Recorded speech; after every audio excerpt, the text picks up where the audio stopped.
एक पख्तून भाई ने असेंबली में स्पीच की है कि मजा तो जंग का तब आता है जब बंदूक का मुकाबला बंदूक से होता है। मजा तो जंग का तब आता है जब बंदूक का मुकाबला बंदूक से होता है। तो फिर हमारी हीरो कारगिल में कर्नल शेर खान शहीद, उसको इंडियन आर्मी सल्यूट करते हैं और हमारी अपनी दुम दबाकर भाग जाती है। जब बंदूक का मुकाबला बंदूक से होता है तो फिर बंगाल में 90,000 फौजियों की पतलूनी उतर जाती है। अब पख्तून खड़ा हो गया है और अब अगर हम जब भी प्रोटेस्ट करेंगे तो हम खाली हाथ नहीं आएंगे। कि हिंदुस्तान अमेरिका की तरह नहीं है। वो चूंकि इस खित्ते से हैं, यहाँ की जुबान कल्चर को समझते हैं, वो बड़े गौर से देख रहे हैं कि पाकिस्तान के अंदर स्टेबिलिटी नहीं है, पाकिस्तान में टर्बुलेंस है, पाकिस्तान के अंदर गुस्सा है। वो इनको वो एंगेजमेंट दे ही नहीं रहे। तो इसीलिए कहते हैं कि खुदा दुश्मन भी किसी को नस्ली दे। मैं ये नहीं कह रहा कि पूरी हिंदुस्तान की फौज ही नस्ली होगी, क्योंकि हर जगह अच्छे और बुरे लोग होते हैं, लेकिन मैं खुश हूं कि जिनके साथ कैप्टन कर्नल शेर खान शहीद लड़ा था वो कम अज कम वो लोग नस्ली थे, वरना वो कह देते कि नहीं, वो कोई झूठी कहानी बुन देते। वहां कौन सा कैमरा लगा हुआ था। इमरान खान का सपोर्टर नहीं हूं, मैं मानता हूं that he is a very very dangerous man and he is a crazy man, you know, a person like that, but the fact is the crazy man is popular in your country.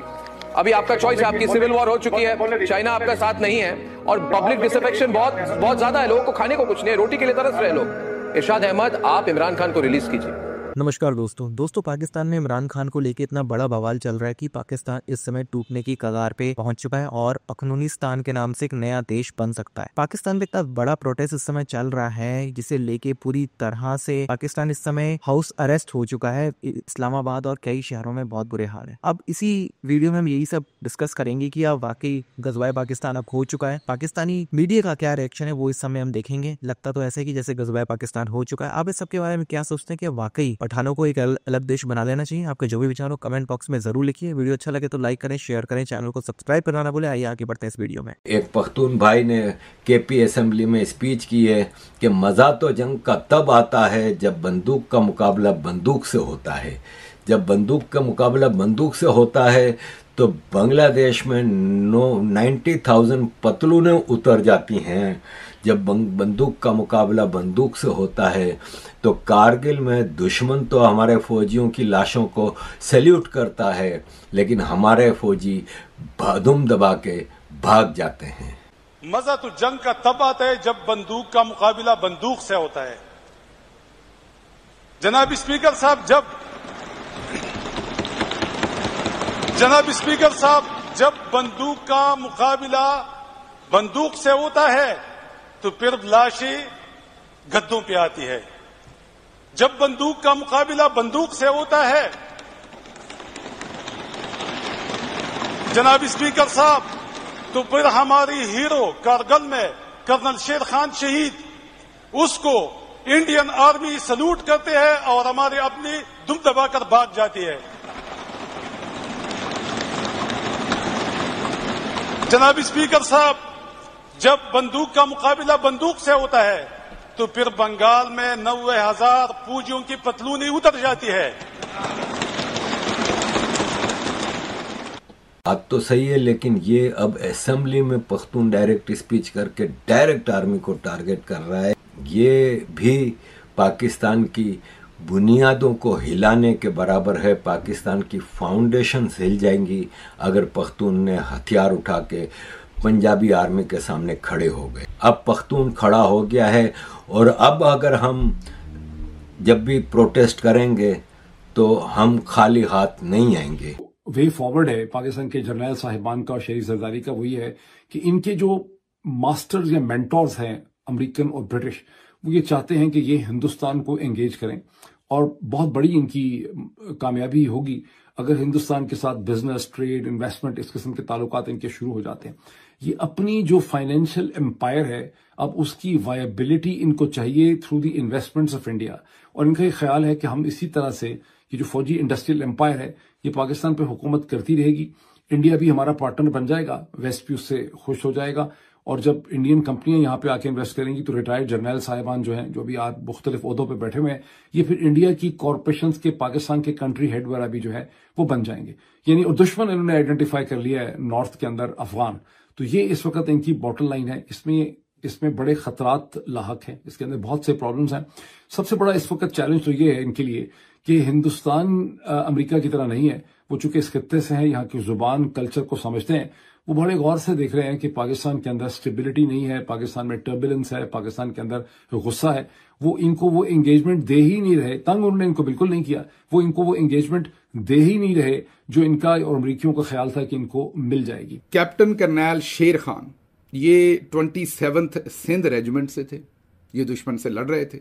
अगली तरफ अगर मैं गलत नहीं, जो unit थी या जो भी अगली तरफ उनका ब्रिगेड था, या मैं आर्मी के मामलात को इतना ज़्यादा नहीं समझता, वो 8 सिख था, 8 सिख रेजिमेंट उनकी जो आगे से लड़ रही थी।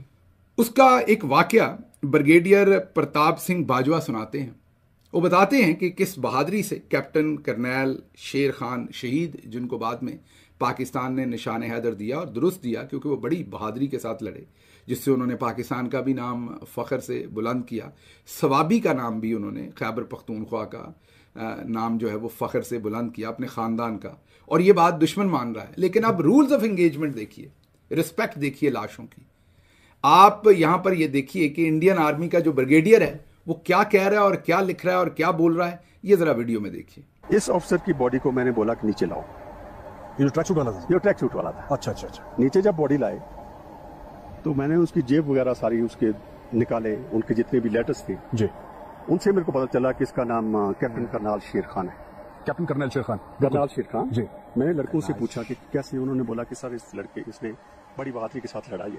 8 सिख वालों ने बोला सर? 8 सिख वालों ने बोला बड़ी बहादुरी से लड़ा। वो मेरे को भी पता था कि जो मैं बार बार मैं बोल रहा था कि इसको मारो इसको मारो। उसकी तारीफ खुद 8 सिख वाले कर रहे हैं कि बड़ी बहादुरी से पाकिस्तानी अफसर। बिल्कुल। आपने देख लिया कि ब्रिगेडियर प्रताप सिंह बाजवा कह रहा है कि जवान बहुत खूबसूरत लड़ा। वो एक तो आप जरा गौर कीजिए कि ना सिर्फ ब्रिगेडियर खुद कह रहा है, बल्कि जब उसने अपने जवानों से पूछा 8 सिख के, तो उन्होंने भी कहा कि पूरी जवामर्दी से लड़ा है। शहीद हो गया लेकिन पूरी जवामर्दी से लड़ा। तो इसीलिए कहते हैं कि खुदा दुश्मन भी किसी को नस्ली दे। मैं ये नहीं कह रहा कि पूरी हिंदुस्तान की फौज ही नस्ली होगी, क्योंकि हर जगह अच्छे और बुरे लोग होते हैं। लेकिन मैं खुश हूं कि जिनके साथ कैप्टन कर्नल शेर खान शहीद लड़ा था, वो कम अज़ कम वो लोग नस्ली थे, वरना वो कह देते कि नहीं, वो कोई झूठी कहानी बुन देते, वहाँ कौन सा कैमरा लगा हुआ था। वो नस्ली थे, उन्होंने सच बोला। और फिर ब्रिगेडियर प्रताप सिंह ने उनके लिए जो लिखा, उसके बाद पाकिस्तान ने भी उसको रिकग्नाइज किया और पूरे एहतराम के साथ कैप्टन कर्नल शेर खान शहीद की निशान हैदर की जो जस्द खाकी था वो पाकिस्तान के सुपुर्द किया गया। और पाकिस्तान ने भी पूरे एहतराम और एहतमाम के साथ उनकी तदफीन की। और पूरी कौम आज भी उनका एहतराम करती है, क्योंकि वो अपने मुल्क के लिए, भले ऊपर बैठे लोगों का फैसला गलत था और वो अब सबके सामने, नवाज शरीफ भी कहते हैं, सब कहते हैं, और ये जो कैप्टन कर्नल शेर खान शहीद और दूसरे जितने भी इनके साथी शहीद हुए, वो एक गलत हिकमत अमली के बाद ये सब कुछ हुआ था। और आज उसके ऊपर तकरीबन सारे मुत्तफिक हैं, तकरीबन। लेकिन बहरहाल जो भी फैसला जब हो गया तो हो गया, और ये जवान फ्रंट पर लड़े, शहादतें दी, लेकिन दुश्मन ने इनकी लाशों और इनकी बहादुरी का जो है वो ऑनर किया। जो क्रिकेट के ऊपर आप देखें, जो हाइब्रिड क्रिकेट मैचेस की जो पूरी नेगोशिएशन हुई है, आईसीसी का जितना भी फैसला है क्रिकेट के हवाले से, मैचेस के हवाले से पाकिस्तान क्रिकेट बोर्ड के साथ, ये खालिस्तान पॉलिटिकल है। अगर वो इनको रिवॉर्ड करना चाहते होते इस स्टेज के ऊपर पॉलिटिकली, तो वो इनको पाकिस्तान के अंदर मैचेस दे देते। लेकिन इन दी एंड मैचेस जो हैं वो दुबई में ही होंगे। हाइब्रिड सिस्टम पे बात हुई। आखिरी में कमेंट आपको कर दूं, अर्नब गोस्वामी जो एक इंटेलेक्चुअल थिंक टैंक है आरएसएस की फीलिंग को वो समझते हैं, उनका जो कमेंट है एक टीवी प्रोग्राम के अंदर, वहां पर मैं बात को खत्म करता हूं। अभी इतना ही, फिर आपसे मुलाकात होगी। मैं कोई इमरान खान का सपोर्टर नहीं हूं। मैं मानता हूं that he is a very very dangerous man and he is a crazy man, you know, a person like that. But the fact is the crazy man is popular in your country.